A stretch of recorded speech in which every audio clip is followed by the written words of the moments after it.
Hi there, welcome to Fat's Kitchen. Today I'm doing a basic creamy mashed potato, and I'm dedicating this video tutorial to my daughter Michaela because she absolutely loves mashed potato. Right, so I selected a kilogram of waxy floury potatoes to make my mashed potato, and I've washed them very nicely. It's important that they're very clean because I reserve the peels from the potato. And I only select these peels like this, and I'm going to show you quickly. So these peels you keep, but any small peels that you happen to get you can discard. I just want the larger peels, and I've already peeled most of my potatoes like this, for example. I would discard as well, and I'll show you in a little while, once my potatoes are cooking, why I reserve the peels. Right, so now that I've peeled all my potatoes, I'm going to slice them. Now, the important thing is to have all your slices the same thickness so that everything cooks at the same time. You can decide on how thick you want to make your slices. The nice thing about making thinner slices is that your potatoes will cook faster and you will reduce the cooking time if you're in a really big hurry. And as I slice them, I'm just going to pop them into a bowl of cold water just to rinse off any of the starch on the surface, and I'll continue with all my potatoes. Right, so I've sliced all my potatoes and I've drained them, and I have here a medium-sized pot with a little bit of water. I don't add too much water. It's cold water, and I'm going to add my potatoes. You'll see it won't be completely covered with water, and the reason I use cold water is because I don't want to cook the potatoes from the outside inwards. If you put them in boiling water and start boiling them straight away, they boil on the outside and you might be left with crunchiness on the inside. So we want to start with a cool temperature. I'm going to add some salt. So for my kilogram of potatoes, we like quite salty mashed potatoes. This is a half a teaspoon, so I'm going to add 4 of these, which is equivalent then to 2 teaspoons. And I'm going to now put this over medium heat to bring it to a boil. And at a later stage, if I think it needs a little bit more water, I can always add more water. But I don't like to drain my potatoes. I think when you drain vegetables, you're essentially throwing away all the nutrients that are contained within the vegetables. So I always try and reserve the liquid.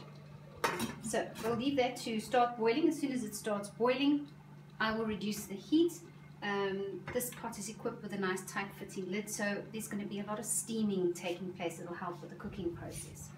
Now, getting back to my peels, a lot of the flavor of your potato is actually contained within the peels, and we usually throw that away. Now, I saw once a program hosted by the chef Heston, and he advised, or what he does is he actually boils his potato peels in a little milk. Now, I don't have milk here, I have cream. We like cream in our mashed potatoes, rather indulgent. Don't judge us, please.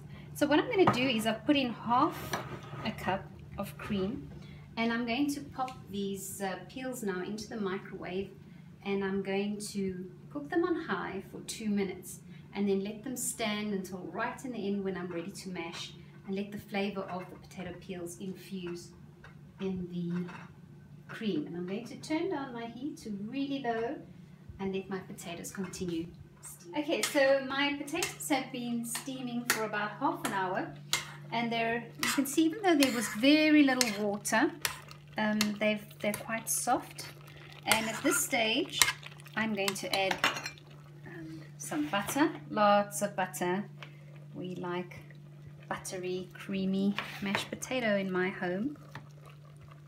I'm actually going to just chop this up, and then as the butter melts, it just continues to steam, and I'll leave this probably for another 5-10 minutes before we mash. Right, so I'm getting ready to mash my potatoes. So the cream that I cooked my potato peels in, I've now strained. You can see I'm just trying to get as much of the cream out as possible, and I'm now going to check on my mashed potatoes. No, they're not mashed yet. You'll see that my potatoes are well cooked. You can see there's no liquid in the bottom. I've actually turned off my heat. So the butter's drawn into the potatoes. Very little liquid in there. And now I will add my cream.